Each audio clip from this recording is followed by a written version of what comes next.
This video is sponsored by Squarespace. More about them in just a moment.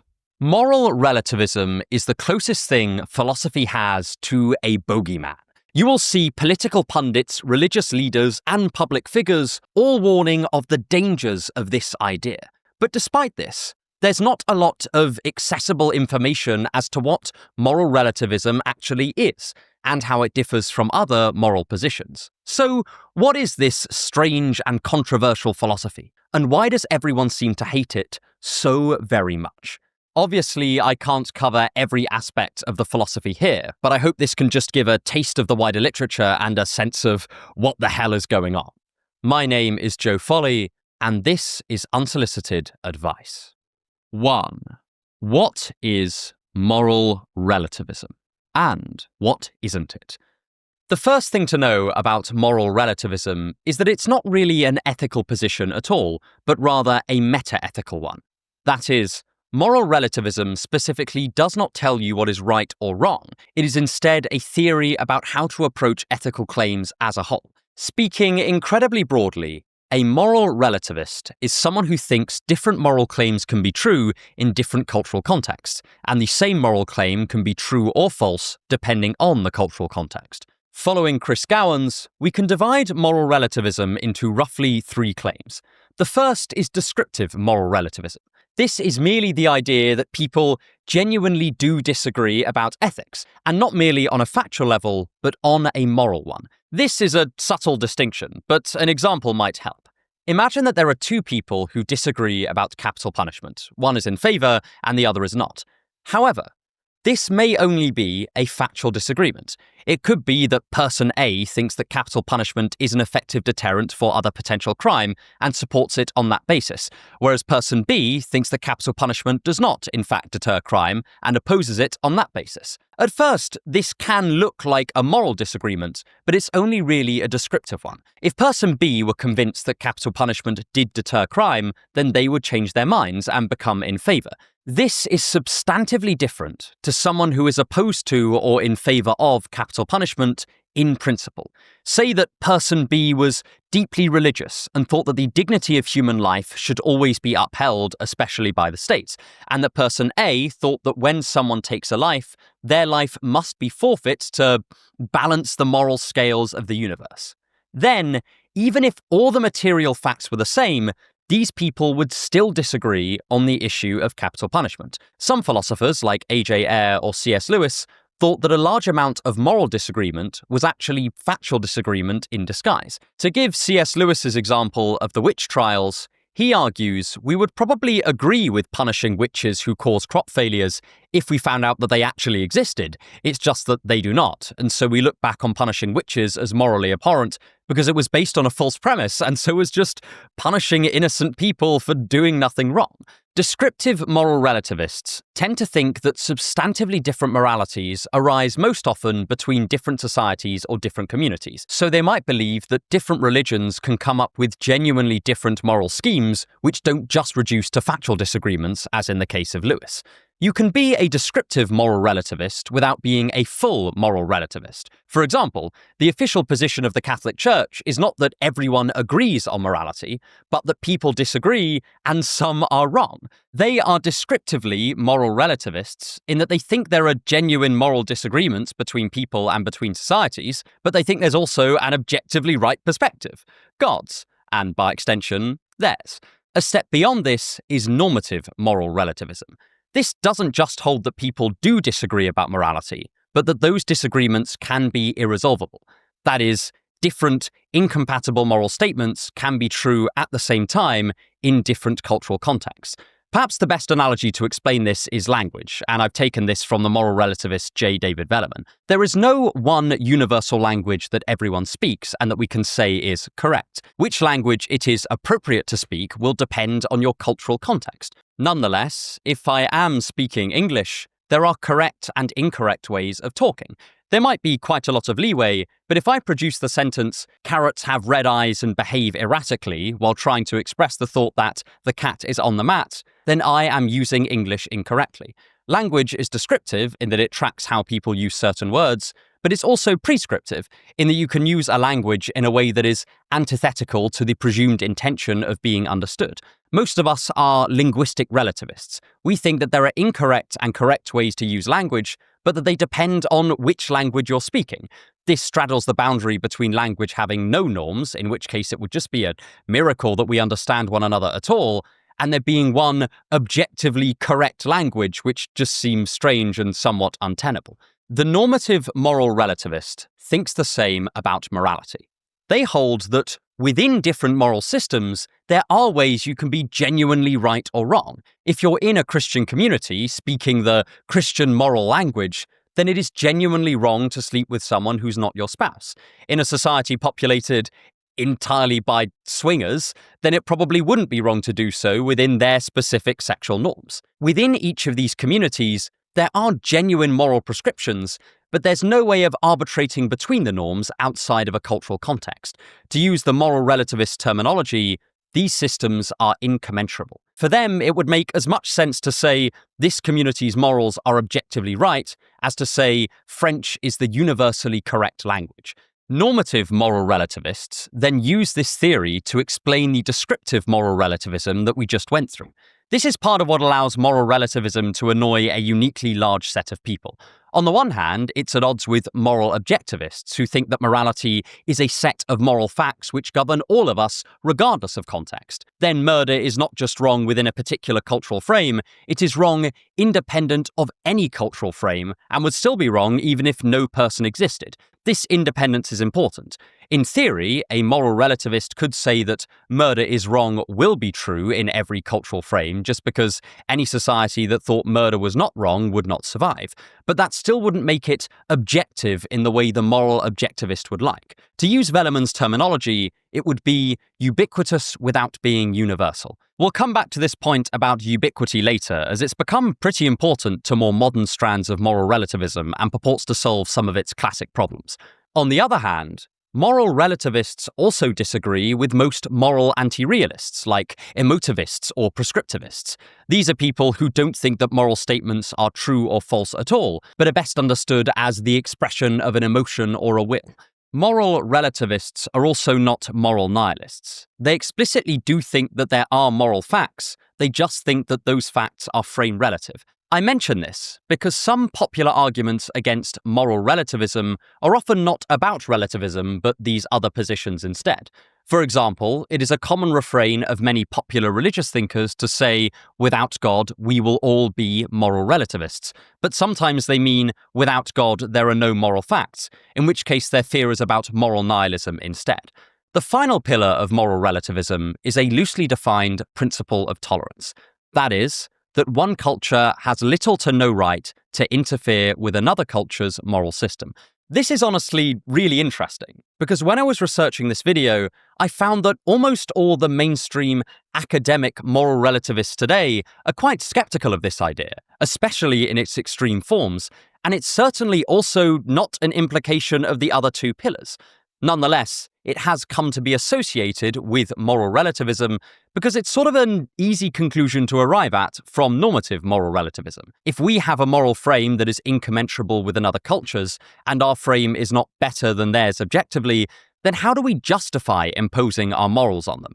There are potential answers to this, and we'll come back to them later in the video, but the important thing to note here is that this tolerance principle is incredibly controversial even among moral relativists. Additionally, as we've just noted, moral relativism is often mistaken for other positions. It's not the idea that there are no moral facts or no moral truths, nor is it the idea that each individual person has their own moral system, nor does it mean that morality is merely emotion or sentiment with no truth value. The moral relativist thinks that there are moral truths, but that these are only true relative to a particular cultural context. Moral relativists are also not relativists about everything. You can be a moral relativist while still being an objectivist about empirical truth, for instance. Moral relativism is consigned to the domain of ethics. But enough with all of this groundwork. Let's move on to the far juicier business of the critiques. And it's fair to say that moral relativism has quite a few. But before moving on, I want to take a brief moment to thank today's sponsor, Squarespace. If you're looking to build a website, then you know it can be a real pain. First, you have to find a domain name, and then you need to design the entire thing. And there's always this underlying worry that you're getting it wrong and creating something that doesn't just look messy, but outright unprofessional. But this is where Squarespace comes into play. They take all of that complexity and headache and compress it down into a single platform. And they use ready-made templates to take all of that stress and pain out of website building. They also have a feature called Blueprint AI, which uses AI models to help you make design choices, which is very handy if, like me, you're not necessarily graphically gifted or don't have the mind of a website designer. Head to squarespace.com/unsolicited advice and use the code unsolicited advice to get 10% off your first purchase of a website or a domain name. But anyway, back to the video. 2. Is relativism incoherent? Moral relativism is a pretty niche position in philosophy. The 2020 Phil Papers poll on different philosophers' views on various philosophical problems didn't even have moral relativism as a category, but had constructivism instead, a position that not only includes relativism, but also lots of non-relativistic ethical systems like Christine Korsgaard's ethics. Obviously, by itself, this doesn't mean that it's wrong. I'm just trying to give you a sense of the difference between the attention that moral relativism gets in the public eye versus how many philosophers actually hold this position. As a result, moral relativism has had an awful lot of critiques over the years, and a lot of them boil down to roughly the same general intuition. Isn't this just incoherent? The most basic form of this critique is that if one society says capital punishment is wrong and another says capital punishment is right, they can't both be true at the same time. Yet, according to moral relativism, they are. Thus, it must be incoherent. But this is probably the weakest version of this challenge. The moral relativists can just point back to the language example. Capital punishment is wrong for the first society in the same way that using dog to refer to a dog would be incorrect in French. We can still say that using dog to refer to a dog would be correct English. Indeed, the description doesn't even make sense without a language as context, just like the relativist thinks that moral facts don't make sense without a cultural context. A stronger critique is to point out the contradiction between this idea that all morality is culturally relative and this strange principle of tolerance that sometimes comes with moral relativism. James and Stuart Rachels put this point very nicely in their book, The Elements of Moral Philosophy. To quote them directly, if moral relativism were true, then we would be barred from criticizing harmful practices. That is, we would have no basis on which to say that these practices were acting immorally. And beyond this, we would even have to concede that they are acting morally, at least by the lights of their society, whose standards are just as good as our own. But hang on, isn't the tolerance principle then a culturally transcendent ideal? If the moral relativist wants to say that all morality is culturally relative, but also say that cultures shouldn't go about critiquing other cultures, then they're caught in a contradiction. Is this principle of tolerance culturally relative? If so, then culture does not have to subscribe to it, and so the principle of tolerance just seems a bit moot. But if it's not, then there is an objective moral fact, and relativism is refuted. Often relativists will reply by saying something like, you're not morally bound to respect other incommensurable cultures, but you cannot critique them on a rational basis. That is, you can't think they're wrong, but you can enforce your own moral system if you have the power and the will to do so. Say my village has 10 tanks and yours has 1, then there's a lot of physical scope for my moral system to be imposed on your village. What I could not do is say, I am doing this because my culture is objectively better than yours. I would have to say, my culture is better than yours by my culture standards, which just doesn't provide that comforting absoluteness that you want when you're imposing a moral standard on a group of people who disagree. That is, if the two moral systems truly are incommensurable, which we'll have to come back to later. Nevertheless, I think that this second route is basically the moral relativist's best bet.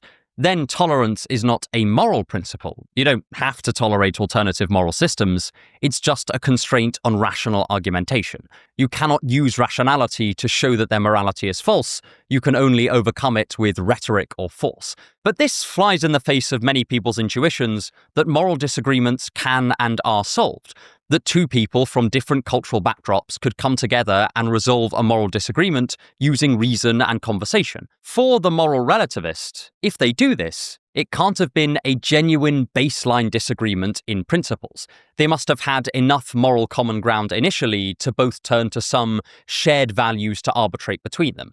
Either that, or the disagreement was not solved rationally, but by some other means. The extent to which only being able to solve baseline moral disagreement through non-rational means matters may depend on how motivating you think objectivity is in ethics. So imagine tomorrow you are the ruler of a powerful nation, and you've also just discovered a scroll written by God that decreed that there were no moral truths, but only relative ones.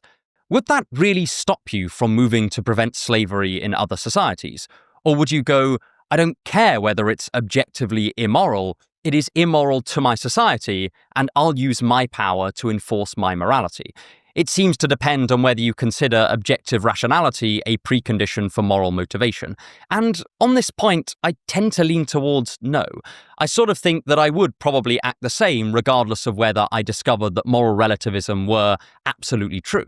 That is, I think that where the moral truths are objective and external, moral motivation is internal, but your mileage may vary. This is sometimes called the problem of moral confidence. Can we adequately stick up for our own morality if we don't believe it to be objectively true? One other potential consequence of moral relativism is that moral progress might be impossible. Again, we can think back to our language analogy.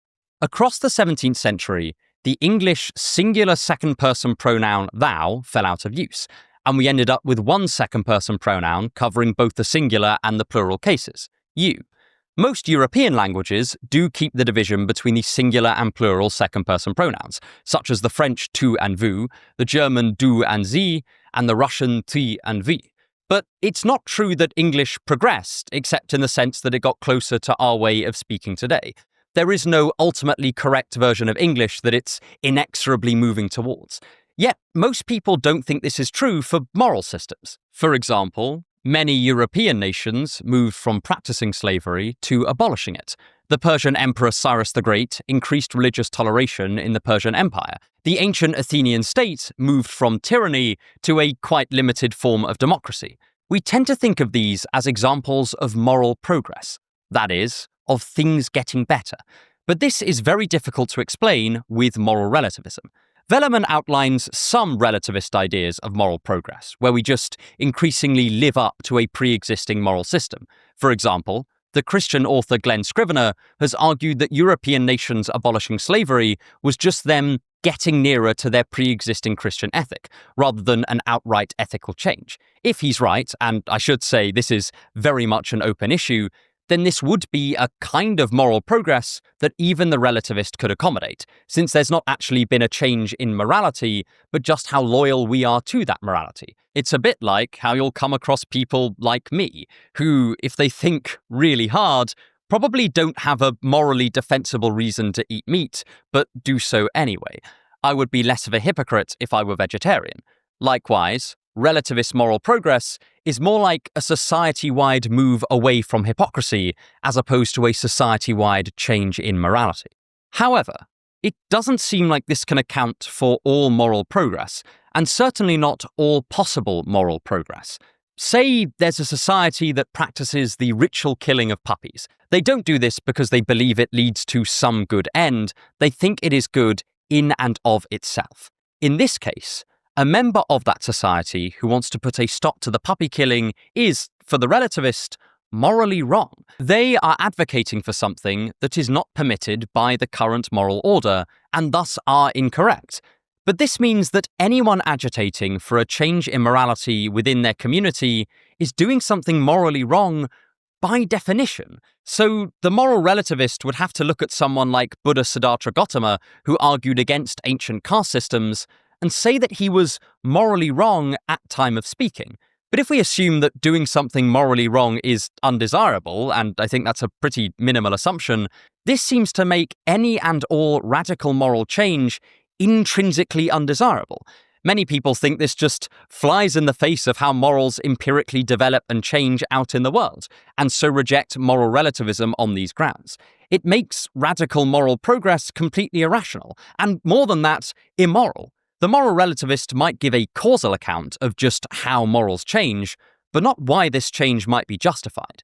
But how does moral relativism respond to these critiques? Well, the dominant strains of moral relativism today are arguably shaped by their responses to these very points, so it's worth taking a look at them.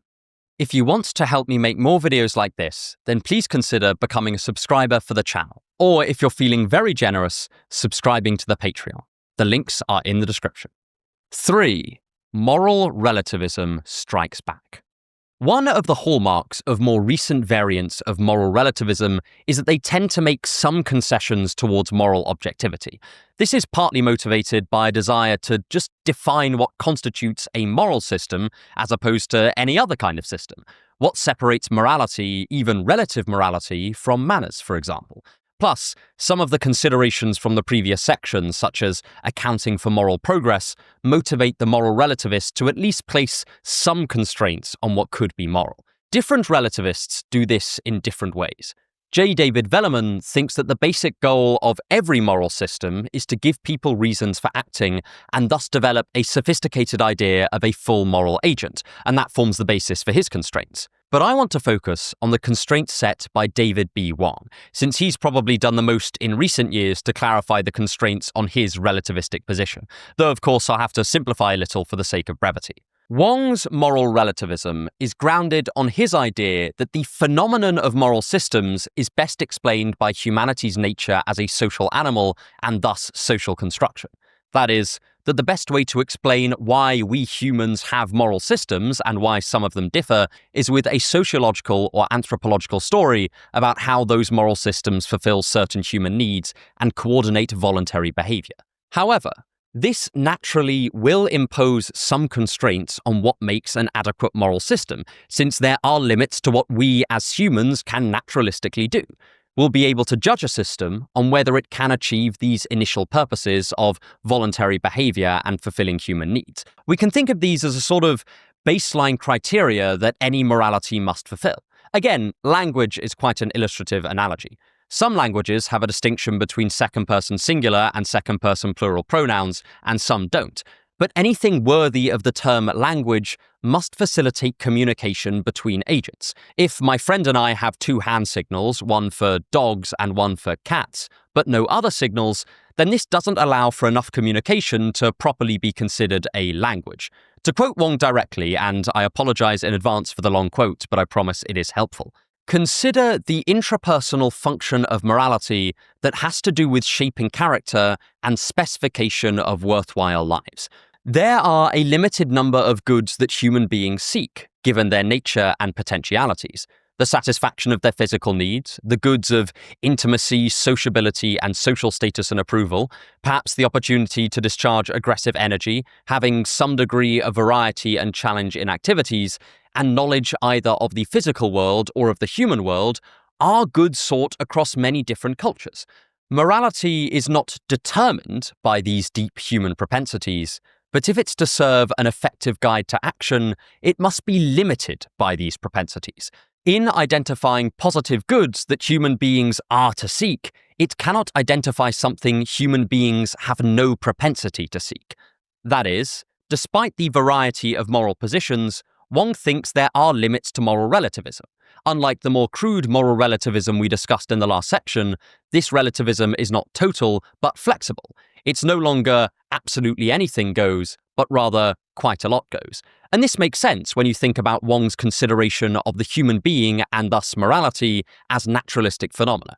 For example, one of Wong's constraints on any moral system is reciprocity. If morality is to coordinate behavior, which again is one of its key functions, it will have to ensure that people are not, generally speaking, taken for a ride, or else they'll simply stop cooperating. That's just what humans do when they feel like they're amok. He also suggests that a good moral system should encourage a degree of short-term altruistic behavior, since some altruism is almost always needed to coordinate on larger-scale projects, where, in the short term, one person may have to sacrifice on behalf of another, but this will ultimately lead to a greater good for everyone further down the line. Wong also thinks that a moral system must be able to justify its behavior to those it governs. So a bad moral system might place power in the hands of a few people who will eventually be overthrown by discontented masses. For Wong, this morality is bad not in the sense of being itself immoral, but in the sense of not doing the job of moral systems. It's bad in the same way that overly ambiguous language is bad at doing the communicative job of language, or a blunt knife is bad because it can't cut many things. Importantly, this allows Wong to say that certain things simply cannot be good. Brutal repression cannot be good because it cannot coordinate voluntary complex action, only involuntary action. It doesn't organize the reflective wills of moral agents, and so it simply can't serve as a moral system. It flouts the definition and purpose of morality. However, he still leaves room for an awful lot of variance, particularly with regards to any agent that can't contribute to the overall group. Say someone was born with sufficiently serious birth defects such that they could not perform coordinated reasoned action.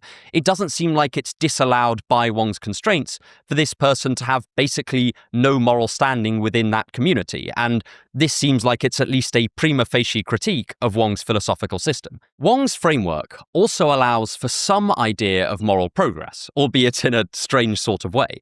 In theory, we could call a moral community progressing if they were moving towards a moral system that was better at coordinating behavior and fulfilling these basic human needs. But we would still not mean better in a substantive moral sense, but in the weaker sense that we would call a sharper knife a better knife. I just worry that this distinction will get lost because we use the word better to designate both things. But whatever you think about Wong's particular ideas, this does open up a whole new world of positions for the budding moral relativists among you. For example, one of the main worries about moral relativism is that it will lead people to create more destructive moral systems. Without the use of an objective moral standard, what stops us from creating horrific moral frameworks and then calling them right by their own lights? Well, for Wong, there will always be some constraint on what systems can properly be called moral. Maybe if one community has a perfectly well-functioning moral system while another has a moral system barely worth the name, that would justify the first community imposing their morality on the second. And this brings us onto the general point of tolerance. Wong does oppose extreme versions of the tolerance principle we found in crude moral relativism. He argues that moral relativism does encourage some attitude of accommodating moral difference, but only up to a point. Think about it this way. If morality's purpose is to coordinate voluntary behavior, then it cannot legislate everything because it would be too brittle to absorb the natural disagreements between members of its community. Humans aren't ants. Put enough of us in a room, and you're guaranteed we will disagree about something. A moral system without some degree of moral accommodation will struggle with this. So Wong thinks that a good moral system will be able to accommodate some moral differences, and then this pre-existing propensity will allow it to tolerate some alternative moral systems up to a point. However, this doesn't mean that no intervention is ever justified, nor does it mean that a moral community cannot be confident in their moral views. If these two moral systems are too divergent, such that accommodation just is no longer possible, then moral conflict will ensue and be justified by the lights of each community. Wong ultimately thinks that where their intervention is justified is going to be a case-by-case situation, not something that can be solved once and for all in a philosophy room. But this gives just a general sketch of the factors that he thinks are involved. And this leads us neatly onto our final point.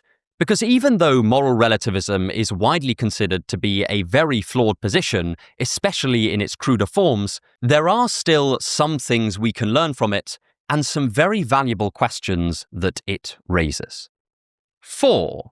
The lessons of moral relativism. In philosophy, it's pretty good practice to see what even positions you disagree with might teach you. And I think in the case of moral relativism, its mere existence raises some quite important questions for both the moral objectivist and the moral nihilist. On the one hand, moral relativism challenges the moral objectivist to account for the diversity between different organically occurring moral systems and just how difficult it is to resolve moral disagreements. If we disagree about descriptive facts in the world, we can at least conduct an investigation into that world and start to resolve the dispute that way. But in moral matters, it seems like we can totally agree about the facts on the ground and any possible observation, and yet still disagree about the morality of the situation. The moral relativist challenges the moral objectivist to explain this. This is especially troublesome for moral sense accounts, where we perceive moral facts using a kind of intuitive sense for what is moral. Why is it that morality can diverge so much more than what we view with our other senses? On the other hand, moral relativism also challenges the moral nihilist to account for just how persuasive moral norms are within communities. If someone perceives something as the right thing to do, this can be very motivating. This is part of what's so valuable about morality. But for the moral nihilists, this must be a non-rational motivation and must be explained in other ways. Whereas for the relativist, it makes sense because within that agent's cultural context, there will be definite ways of behaving morally and immorally. Of course, both moral nihilists and moral objectivists do have responses to these challenges, and we can't go into them here. But moral relativism makes these problems salient by proposing an alternative framework. Secondly, while we've looked at relativism based on culture in this video, people tend to be more sympathetic to a kind of historical relativism. Here, morality is not relative to a culture, but instead the period in history in which it takes place. You often see people say it was a different time as a moral exonerator when talking about the past and the actions of historical figures. This is, at the very least, a loose form of relativism. It suggests that what can make someone a good person changes over time. Of course, this too can be cashed out in different ways.